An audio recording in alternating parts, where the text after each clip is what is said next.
The prophecy had been fulfilled. Cronus had fallen. The children he tried to erase now stood free. But the universe was not yet at peace, because the fall of a king does not end an age. It only begins a war. The Titans still ruled the cosmos.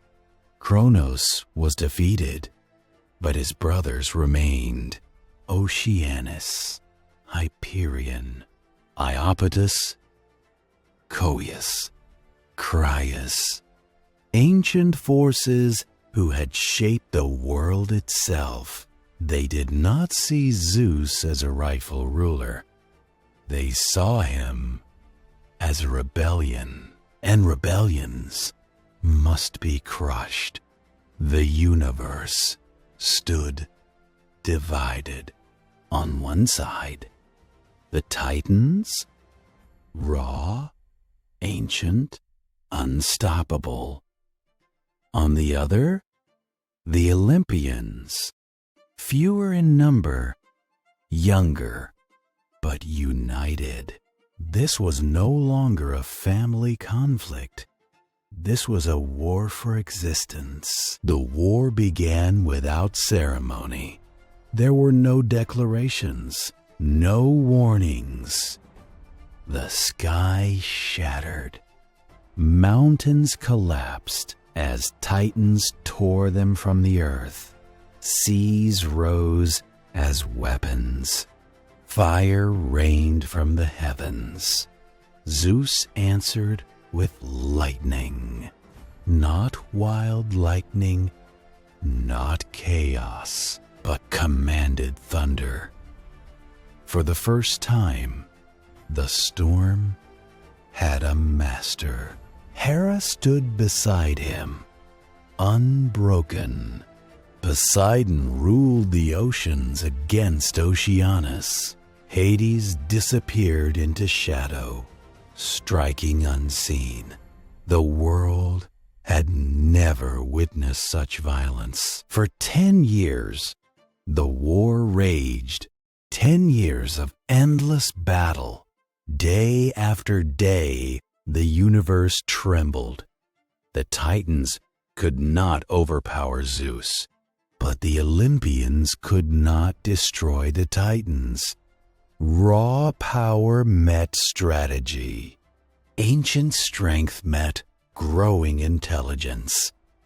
It became clear this war would not be won by force alone.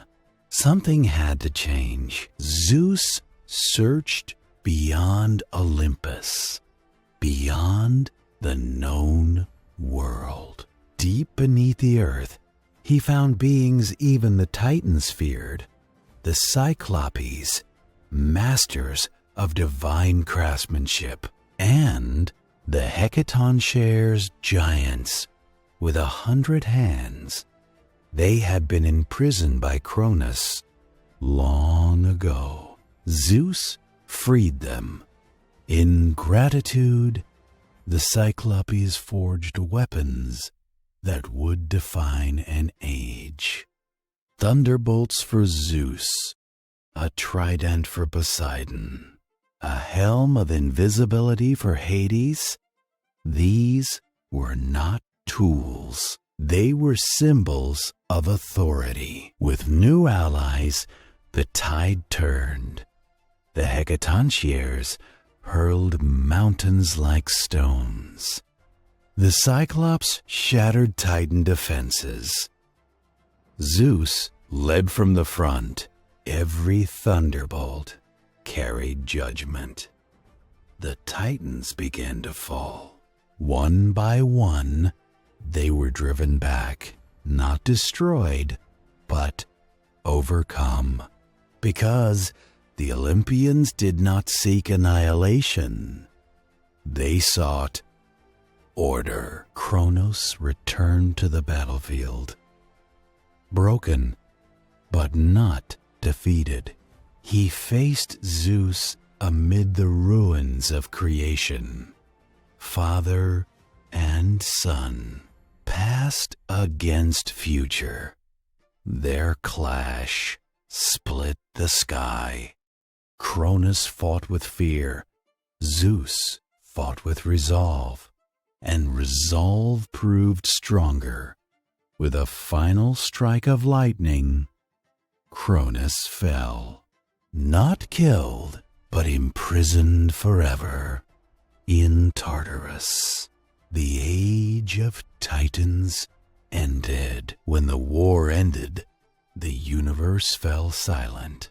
No thunder, no screams, only the sound of existence continuing.